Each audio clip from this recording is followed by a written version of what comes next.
श्री रामचरितमानस बालकांड अध्याय 47। श्री सीताजी का यज्ञशाला में प्रवेश। तब सुअवसर जानकर जनकजी ने सीताजी को बुला भेजा। सब सखियां उन्हें यज्ञशाला में लेकर आ गईं। तुलसीदास जी कहते हैं कि रूप और गुणों की खान जगज्जननी जानकी जी की शोभा का वर्णन नहीं हो सकता। उनके लिए मुझे काव्य की सब उपमाएं तुच्छ लगती हैं, क्योंकि वे लौकिक स्त्रियों के अंगों के लिए दी जाती हैं। सीताजी के वर्णन में उन्हीं उपमाओं को देना अपकीर्ति मोल लेना है। जगत में ऐसी सुंदर युवती है ही कहाँ जिसकी उपमा उन्हें दी जाए। पृथ्वी की स्त्रियों की तो बात ही क्या, देवताओं की स्त्रियों को भी यदि देखा जाए तो हमारी अपेक्षा कहीं अधिक दिव्य और सुंदर हैं, तो उनमें सरस्वती तो बहुत बोलने वाली हैं। पार्वती अर्धांगिनी हैं, अर्थात अर्धनारीश्वर के रूप में उनका आधा ही अंग स्त्री का है, शेष आधा अंग पुरुष शिवजी का है। कामदेव की स्त्री रतिपति को बिना शरीर का जानकर बहुत दुखी रहती है, और जिनके विष और मद्य जैसे समुद्र से उत्पन्न होने के नाते प्रिय भाई हैं, उन लक्ष्मी के समान तो जानकी जी को कहा ही कैसे जाए। फिर जिन लक्ष्मी जी की बात ऊपर कही गई है, वे निकली थी खारे समुद्र से, जिसको मथने के लिए भगवान ने अति कर्कश पीठ वाले कच्छप का रूप धारण किया। रस्सी बनाई गई महान विषधर वासुकी नाग की।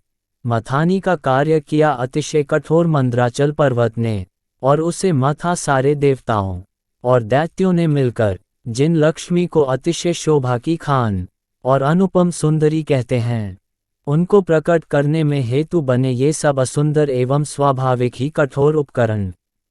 ऐसे उपकरणों से प्रकट हुई लक्ष्मी श्री जानकी जी की समता को कैसे पा सकती हैं। सीताजी ने रंगभूमि में पैर रखा, तब सब राजा चकित होकर अचानक उनकी ओर देखने लगे।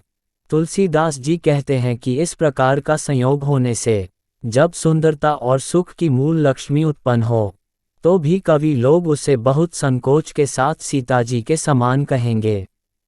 सखियां सीताजी को साथ लेकर मनोहर वाणी से गीत गाती हुई चलीं।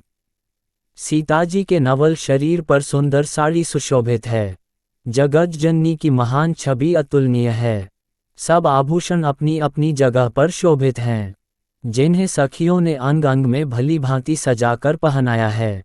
जब सीताजी ने रंगभूमि में पैर रखा, तब उनका दिव्य रूप देखकर स्त्री पुरुष सभी मोहित हो गए। देवताओं ने हर्षित होकर नगाड़े बजाए और पुष्प बरसाकर अप्सराएं गाने लगीं। सीताजी के कर कमलों में जयमाला सुशोभित है। सब राजा चकित होकर अचानक उनकी ओर देखने लगे।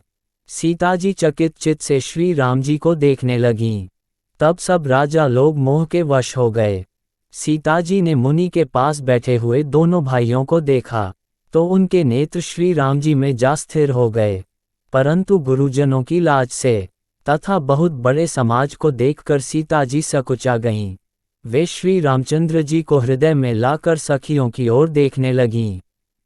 श्री रामचंद्र जी का रूप और सीताजी की छवि देखकर सब एकटक उन्हीं को देखने लगे। सभी अपने मन में सोचते हैं, पर कहते सकुचाते हैं। मन ही मन वे विधाता से विनय करते हैं, हे विधाता, जनक की मूर्ता को शीघ्र हर लीजिए, और हमारी ही ऐसी सुंदर बुद्धि उन्हें दीजिए कि जिससे बिना ही विचार किए राजा अपना प्रण छोड़कर सीताजी का विवाह राम जी से कर दें। संसार उन्हें भला कहेगा, क्योंकि यह बात सब किसी को अच्छी लगती है। हठ करने से अंत में भी हृदय जलेगा। सब लोग इसी लालसा में मग्न हो रहे हैं कि जानकी जी के योग्य वर तो ये सांवला ही है।